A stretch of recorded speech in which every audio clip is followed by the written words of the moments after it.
Welcome, everyone, to another episode of the HR and Payroll 2.0 podcast. I'm Pete Tiliakis, and it's just me this time, coming to you with a special set of, I think, 6 episodes in total here that I recorded live at the Chartered Institute of Payroll Professionals annual conference and exhibition, the CIPP ACE over in Newport, Wales.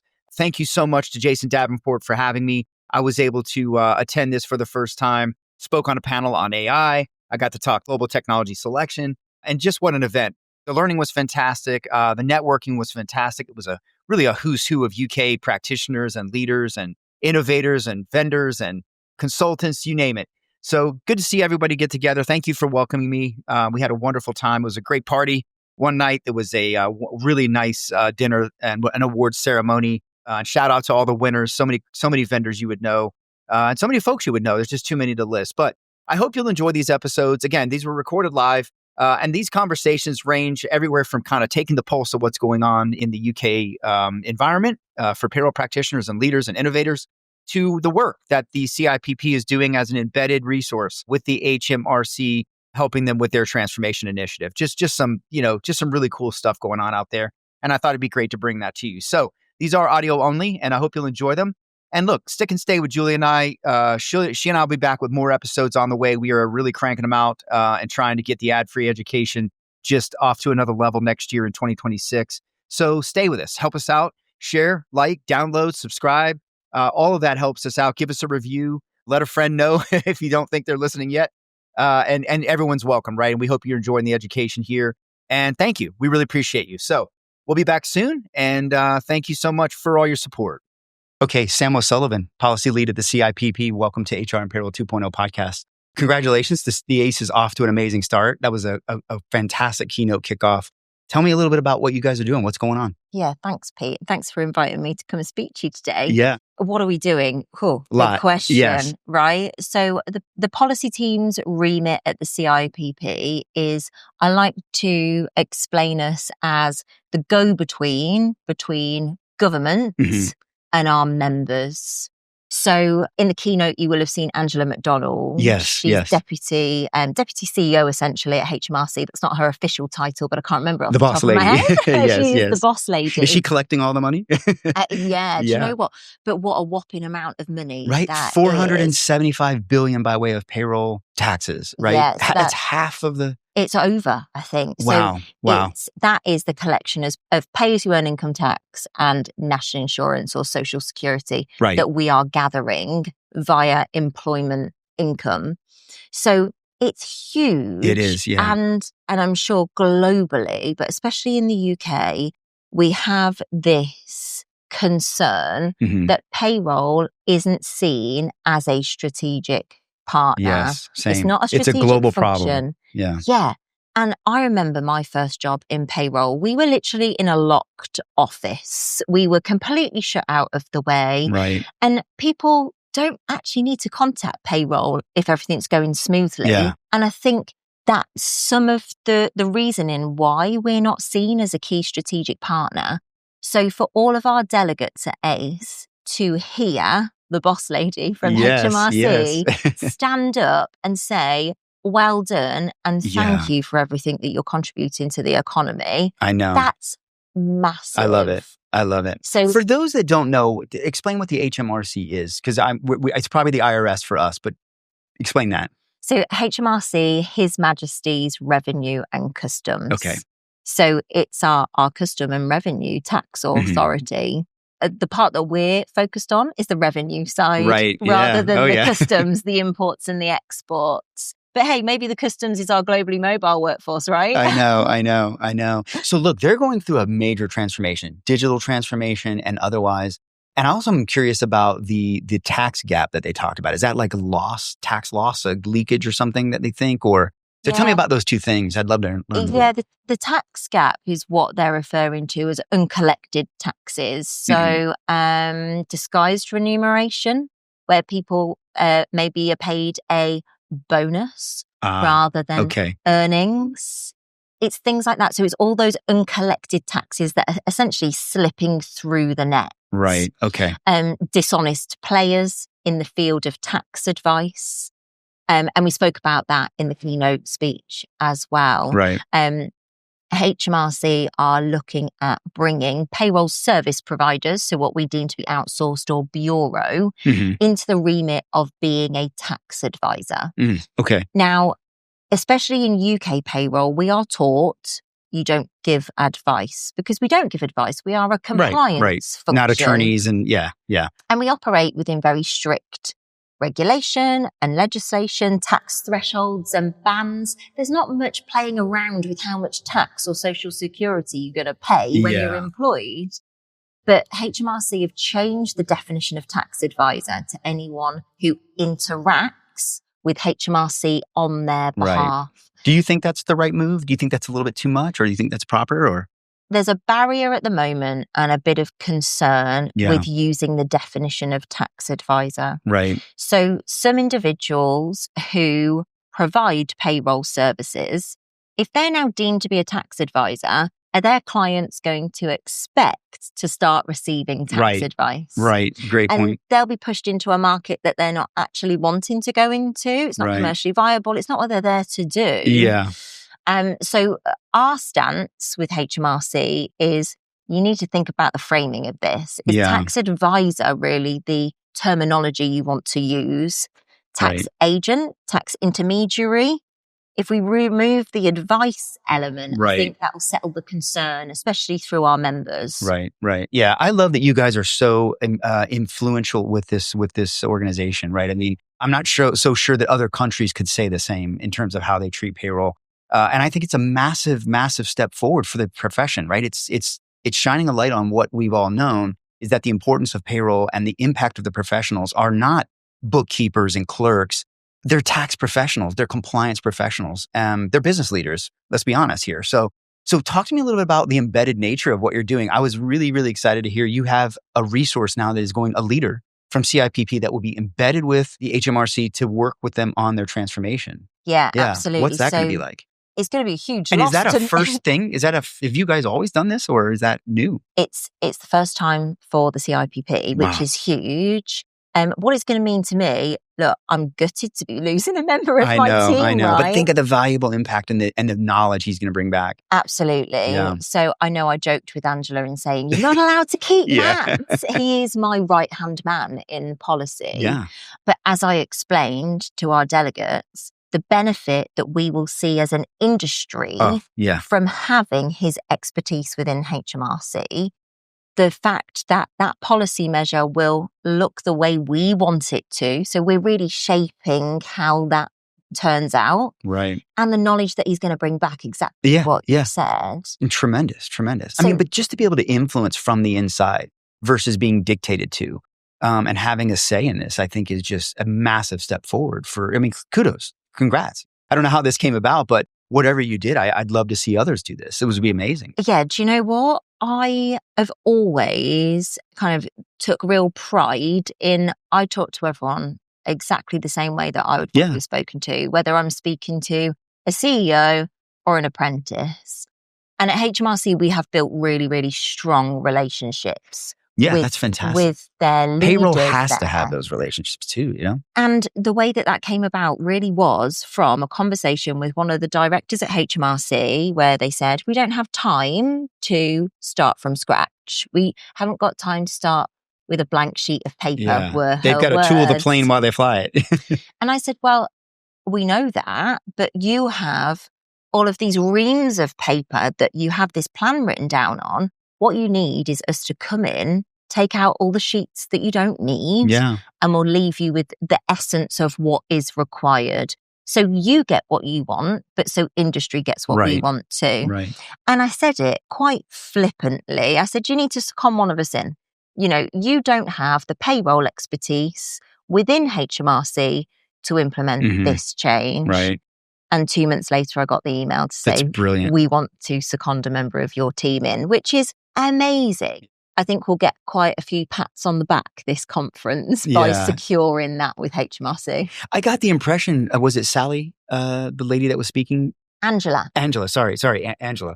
McDonald, right? Yes, from the HMRC. I got the impression that she's a very big champion of this. She seemed very just a different type of leadership speak than I've heard from some of these other agencies. She's so open and so honest. The fact that even in her keynote delivery, she says, we're improving call times, we're improving response times, but we know for a fact it still falls under par. And for that, we apologize. I have never seen anyone like Angela before in her seniority, let's say, stand up and actually take ownership of that. Yeah. And that's why she went down so well a couple of years ago when she delivered our keynote speech. That's why we can always rely on her to give a really engaging session. So the fact that it was virtual and we didn't know how that would land, when I said, look, can we have a sit down chat? I knew she'd say yes. And actually, it was a really great experience. And it just goes to show that strengthening relationship we have. We really are a critical friend to HMRC. Yeah. I mean, that number, 475 billion almost, I think it was, or right about that. Yeah. That gets people to listen. I mean, and it should have always had people's attention. And now it's great to see that. But what do you expect to come out of this, say, in the short term, after 18 months, maybe 3 years, 5 years down the road? Like, what does this look like? And does the CIPP maybe stay embedded in this way somehow? Yeah. Do you know, in regards to the secondment opportunity, so this is all around payrolling our benefits in kind and expenses. So at the minute, if someone has a company car, for example, they have to pay the tax on that in the following tax year, almost 18 months it's like after. An accrual or something. Yeah. Almost 18 months after they've actually received that benefit, the car in this example. What HMRC's plans are is that you pay the tax for that car at the time you receive the car, which makes complete and utter sense. Yeah. However, it's all built on legacy systems. So our current tax system, the way that we report information to HMRC, real-time information, that hasn't had an update since 2013. It's probably most countries are like that. There's a lot of digitization, I think. I think Australia's kind of forward on this, gotten some progress. But you're right. There's a lot of countries, especially the US, that could really do a lot more on this front to digitize. And that's the reason why I asked. You know, modernization sings really loud and clear through that, through the roadmap that HMRC have published. You can't move forward with an old bit of kit, essentially. You need to update that. So is that in the plan? Angela's response was, no, not right now, but it will be at some point. So again, as I said, I always talk to people with just a level playing field. I said to her, when you do, please come to us. And she said, we'll be the first people to hear. That's great. It's that human nature that helps with those ever strengthening relationships.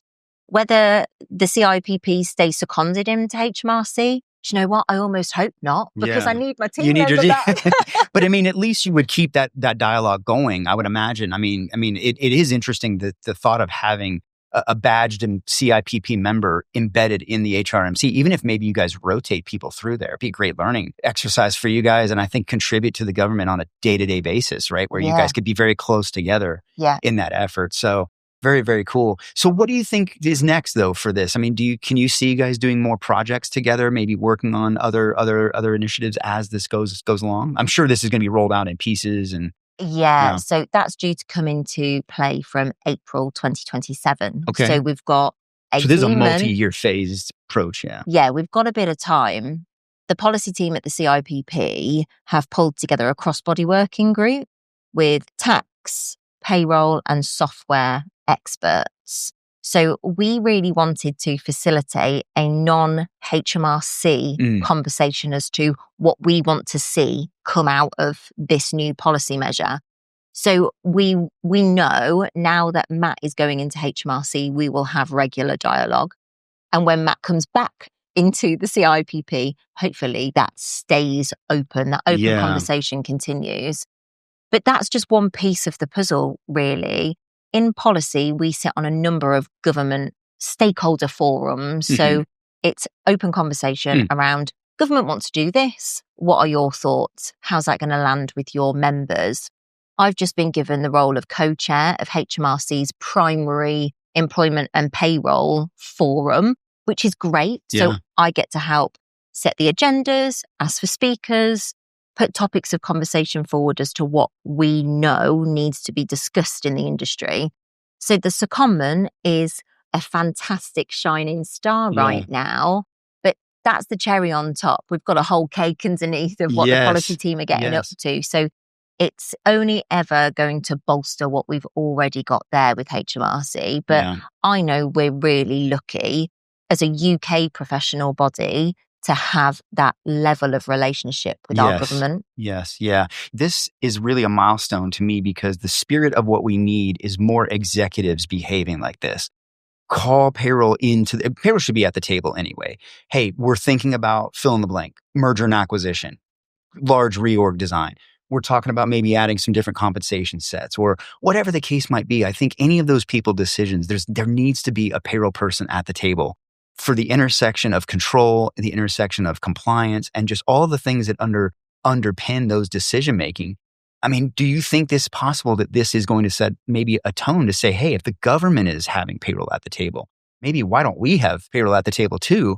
Do you think it could that perception could change a little bit by way of that, maybe as an example to businesses? I would love to think that it would. So the benefit of the CIPP policy team and what we can give our members is a voice at a strategic level, but towards government.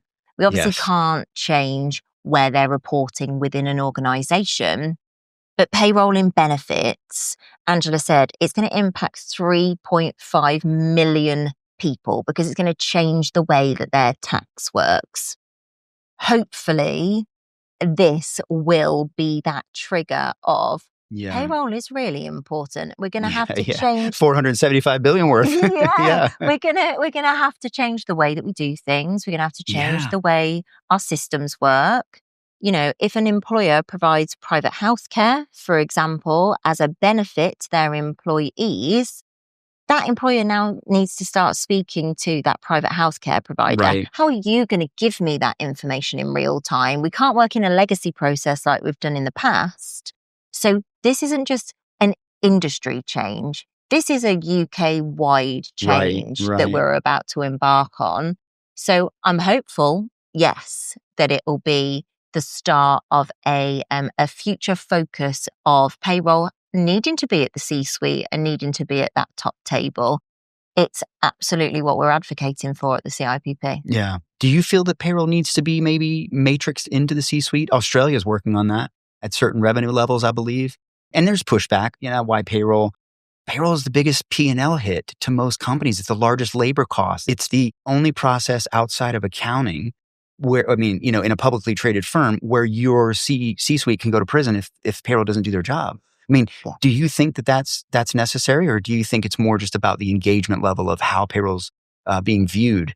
I think they need to be at the C-suite. I honestly do. And I do sometimes wonder whether it's because, especially in the UK, payroll is not regulated like accountants are, like financial services are. It's overlooked as an industry at all. Yeah. It's bookkeeping in most places. And that's just insane. But everyone's got a HR director at the C-suite, right? Because they're head of people. Right. The one thing that we push for is, like I said, we can't change the way organizations structure themselves and who they have at that top table. But for people who aren't at the top table in a payroll role, what we urge them to do is make sure you've got really strong relationships with someone who is at the top table, who can voice your concerns. Because once those concerns start getting spoken about, they'll invite you in. Yeah, agreed. We've done this with the Payroll Profession Confidence Index. We've shown that just the 3 and 4 and 5x impacts to value, to ROI, to communication, to collaboration, to so many things when executives are leaned into and championing payroll as a priority. And I think that's a big part of what the payroll role is going to have to be, is becoming like Big Four consultants, tax advisors, compliance advisors to their businesses, but coming out of their sort of transactional mindset and becoming leaders to lead their business versus being led.